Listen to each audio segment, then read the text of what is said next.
Eh bien, donc, une petite vidéo pour cette nouvelle pièce que j'ai appelée porte échantillon.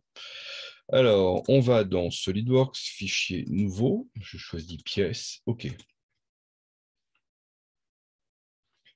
Donc, je choisis plan de face. Je vais dans esquisse pour créer une esquisse et je choisis ici mon outil rectangle. Je viens m'accrocher en cliquant une fois à l'origine et je clique une deuxième fois pour placer mon rectangle.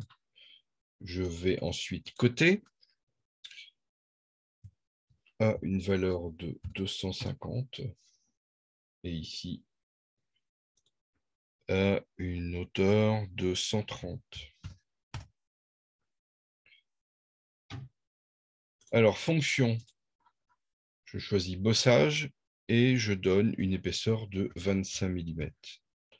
Je valide. Voilà. Donc, j'ai choisi ici de créer ce premier volume. Et sur ce premier volume, je vais créer ici le U, ce second volume. Alors, je choisis mon plan du dessus. Je vais dans esquisse. Je crée une nouvelle esquisse. Je choisis ici mon outil ligne. Je me mets normal à la face et je commence à dessiner ici mon U. Alors, vous voyez que je viens automatiquement, SolidWorks me propose, j'ai un petit magnétisme qui fait que quand je suis proche de l'horizontalité, je viens m'accrocher automatiquement. Si je faisais une erreur, je vais le faire volontairement. Voilà. Donc ici, la même chose. Vous voyez, à droite de mon crayon, j'ai un petit carré blanc qui me dit que je vais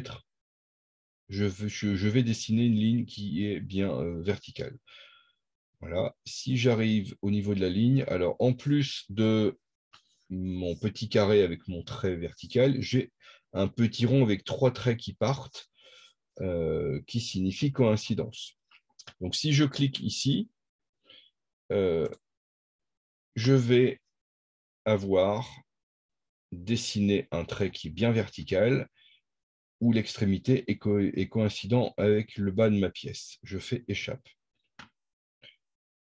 Alors, si je sélectionne sur cette face, enfin sur cette ligne ici, qui n'est pas horizontale, j'ai ce petit menu qui apparaît et je peux rendre horizontale cette ligne. Alors, je répète toujours que pour pouvoir enlever ou rajouter de la matière, il faut dessiner une forme fermée. Cette forme n'est pas fermée, donc je vais la fermer. Donc, je viens dessiner des lignes en cliquant sur les sommets. Là, je vais cliquer et vous allez voir la zone qui va se griser. Voilà. Donc ça, c'est un indicateur qui nous dit que la forme que je viens de dessiner est bien fermée.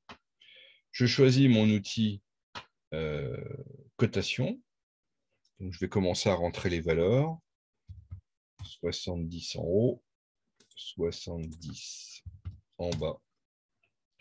Ici, on est sur une hauteur de 25. Pareil en bas. Et là, on a une distance de 25 également. Voilà. Donc, on est bon. Vous voyez bien que j'ai dessiné le U sur la face supérieure de mon premier volume.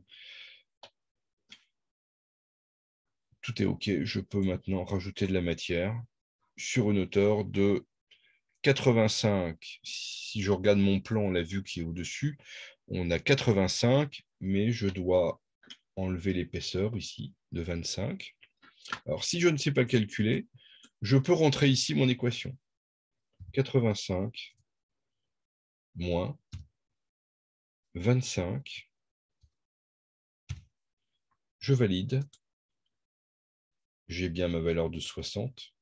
Ici, visuellement, C'est satisfaisant. Et je valide. Voici mon deuxième volume. Alors, on va s'occuper du chanfrein. Donc, les chanfreins qui se trouvent sur cette arête ici et sur cette arête ici. Alors, je vais ici, donc on est bien dans l'onglet Fonction. Je déroule ici et j'ai la possibilité de choisir entre chanfrein et congé. Ici, donc, je choisis chanfrein. Je sélectionne mes deux arêtes. Voilà. Qui ont un côté de 5 mm. Voilà, 5 mm. Je valide. J'ai une représentation de ce que je veux. C'est OK.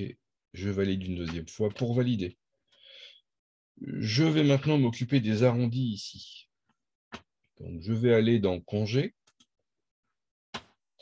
Je travaille de la même manière. En fait, je sélectionne mes deux arêtes. Si jamais je me trompe et je sélectionne une face et non pas l'arête, vous voyez que j'ai un résultat qui ne correspond pas du tout à ce que je veux. Donc là, j'ai bien sélectionné l'arête et là, j'ai sélectionné une face. Ça ne va pas, donc je clique droit, je fais supprimer. Et je peux resélectionner la deuxième arête. Donc j'ai bien sélectionné ici les deux arêtes. Je rentre ici la valeur de mon arrondi qui est de 35 mm. Je valide. Donc là, j'ai un aperçu qui est satisfaisant. Je valide une deuxième fois. Alors maintenant, donc, on va s'occuper des trous. Donc j'ai un lamage. C'est-à-dire que j'ai un premier trou d'un diamètre de 60 et à une profondeur de 10. Et ensuite, j'ai un deuxième trou d'un diamètre de 35 qui, lui, est débouchant. Donc, je sélectionne cette face sur laquelle je crée une esquisse. Je prends mon outil cercle. Je clique une fois pour positionner le centre et je clique une deuxième fois pour dessiner mon cercle. Alors, je vais aller toujours ici pour être perpendiculaire à la face. Je sélectionne le centre et le bord de ma pièce. On est à une distance de 60. Je sélectionne cette fois-ci mon cercle avec le dessus de la pièce. On est également à 60. Il me reste à côté le diamètre qui est de 60 également. Voilà. Donc, mon esquisse est complètement contrainte. Je vais dans Fonction, enlèvement de matière. Voilà, je me mets en 3/4 comme ça. Donc, j'ai une valeur ici, 60, qui est beaucoup trop importante. Et ben, donc, graphiquement, je vous rappelle que je peux me rappeler ici. Je peux ramener la distance à 4 mm. Vous voyez ici, en vert apparaît la valeur de 4, 6, 8. Bon, ce n'est pas toujours pratique de le faire graphiquement. Moi, je préfère ici le faire dans le gestionnaire de propriété. On n'est même pas à 4 de toute façon, on est à 10. Voilà. Je valide une fois, une deuxième fois. Mon trou est fait. Alors, au fond de ce premier trou, je vais dessiner mon second trou. Donc, je sélectionne cette face ici. Je vais dans Esquisse, je prends mon cercle. Je vais afficher, je vais avoir une orientation. Alors, j'aimerais bien venir m'accrocher ici. Je n'ai rien qui me permette de le faire. Donc, une petite astuce consiste à venir toucher le cercle et vous voyez que le centre apparaît. Je peux venir m'accrocher dessus, je clique une fois, je clique deux fois. Je prends mon outil cotation. J'ai un diamètre de 35. Voilà, c'est bon. Alors, vous voyez que mon esquisse est déjà contrainte. Je n'ai pas besoin de coter ce cercle par rapport au bord de la pièce, puisque je suis venu m'accrocher au centre de ce cercle ici. Donc, c'est déjà contraint. Donc, je peux tout de suite aller dans Enlèvement de matière. Et puisque mon trou est débouchant, je vais choisir ici à travers tout. Je valide. Il me reste à dessiner ici. Alors, je pourrais sélectionner cette face. Je pourrais sélectionner cette face aussi. Ça n'a pas beaucoup d'importance. Donc, je sélectionne cette face sur laquelle je vais dessiner un cercle de diamètre 8. Donc, dans l'onglet esquisse, je crée une esquisse. Je choisis mon outil cercle. Je dessine un premier cercle. Voilà.